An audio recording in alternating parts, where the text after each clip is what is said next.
Ako sme avizovali, na Dunajci v obci Majere v okrese Kežmarok vypadol dnes popoludní jeden z pltníkov. Ako sa to stalo, tak to sa už pýtam Martina Jedináka, ktorý je na mieste. Dobrý večer z Červeného kláštora. Tak nešťastná udalosť sa stala dnes popoludní krátko pred 16. hodinou. Podľa našich informácií 53-ročný pltník mal v prístave Majere na plote už naložených nemeckých turistov, no pri odrážaní od brehov sa nešťastne pošmykol a padol do vody. Začal ho unášať prúd, držal sa ešte nad hladinou, no potom sa ponoril a viac ho už nevideli.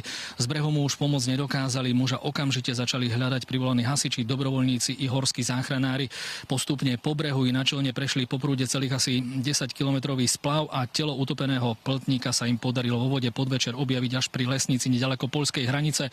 Z vody telo vytiahli hasiči. Celý incident okamžite začali vyšetrovať policajti, ktorých určite bude zaujímať, či muž mal platné oprávnenie na splavovanie Dunajca i to, či náhodou hladina vody nie je privysoká.